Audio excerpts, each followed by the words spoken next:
Oh, hey guys, we're here with Sarah, our resident rubber band, and Sarah used to be a gymnast, so she's very familiar with stretching and very familiar in how much stretching can help mobility and movement. So I asked her to help and walk us through some stretches that she does on a daily basis, particularly after your workout. Is great for the long stretching session. So let's get started. Let's start off with the shoulders first, Sarah. Okay.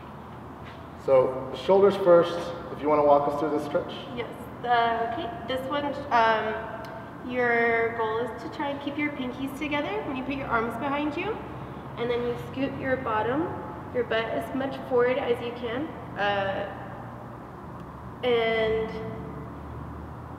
because just try and keep your pinkies together, and try not to be tense, and just kind of let it sink in, and hold that for probably like, I don't know, 15-20 seconds.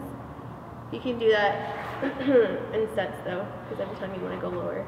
So like 3 sets, 10, 15, 20 seconds. Yes. Cool, awesome.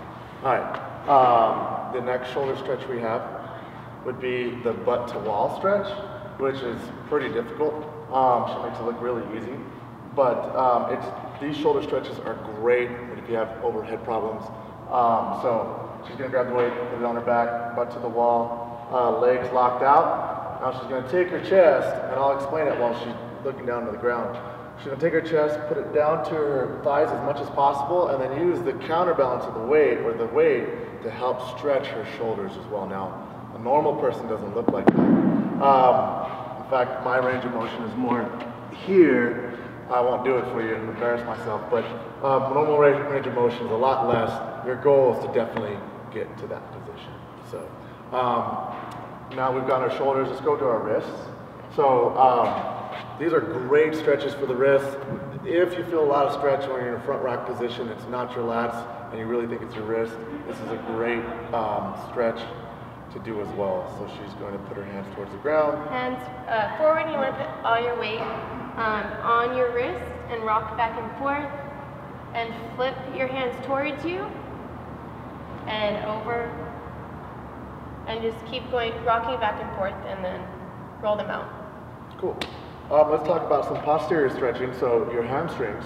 I think the first stretch would be the straddle, right? I see her do this all the time. But straddle stretch, do you want to walk us through that one? Yeah. So straddle, try and keep your legs as far out as you can go, and then keep your knees pointing to the back of you. You don't want them to go forward at all. That's not good for your knees. And so just reach as far down as you can go. You can hold it for 10 seconds, come up, and then go to your right leg, down the middle again, and then to your left leg. 10 seconds each time. And then every time you go back down the middle, you want to try and reach down, like walk your hands down a little bit farther than you did before. And always keep your knees going back. Cool. Never forward. And then, what else is there? Oh, and then this is a good stretch too. Keep your knees back and try and look towards the ceiling, and try and touch your arms, your feet, your hands to your feet, and look up. So again, that's excellent range of motion. That's what we're striving for, but same principles always applying when you're trying to stretch. Yes. Right? Looking up, knees back, and going as low as possible. I think the next one would be reaching your toes, pointing your toes towards the ground and going down as far as you can. And then flexing, pulling your toes up and your elbows down to the ground. Is it okay to round your back on these stretches? It's hard to not. Okay. Yeah. So it's fine, just round your back and really you can stretch. I mean, I think naturally it just goes that way. But yeah, the flexing isn't very comfortable at all. I don't think that's comfortable for anybody. But that one hurts the most. But looking forward to that one. Yeah. Any other stretches, Sarah? What else? Oh, yeah, let's go into the hips now. I think the hips is great. This is a great hip stretch as well. So just a deep lunge, and you want to keep your hips straight forward, square. You don't want them to turn out at all. And try and push your hips towards the ground as much as possible, and keep your knee and your ankle in line. Never go over your toes. And then try and just push forward as much as you can. And then you pull your leg up if you want to get. To make it more difficult? Yeah.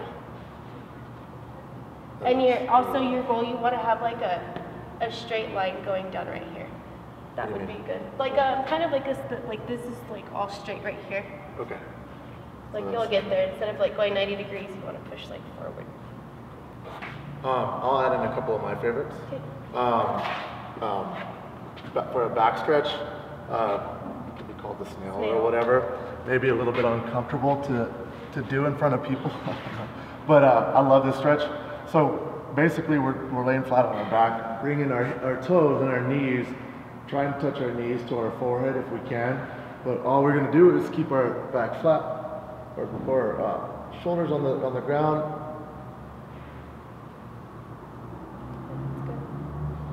And try to touch your knees to your forehead. The other stretch I like, going along with her deep lunge stretch with the hip flexors, is, again, I don't know any of the technical terms for any of the stretches, so I apologize. Just call it hip stretch, flat foot. So basically you would get into a lunge position, and you're going to turn your foot towards you, put it flat on the ground, and then you're going to take your chest and start to reach towards your knee or your foot. You'll feel that stretch right in the back of your hip, or basically your glutes that wraps around your hip too. So I love that stretch. I think all these stretches can be done on a daily basis. Again, light stretching beforehand, heavy stretching afterwards. Do them for sets, anywhere from any range of 10 to 20 seconds per set. If it hurts and you start to sweat, that's probably a good thing. So make sure that you're not just kind of going through the motions with these stretches, but mobility is huge in movement, in CrossFit, so in Olympic lifting especially. So that's it. Thanks, guys.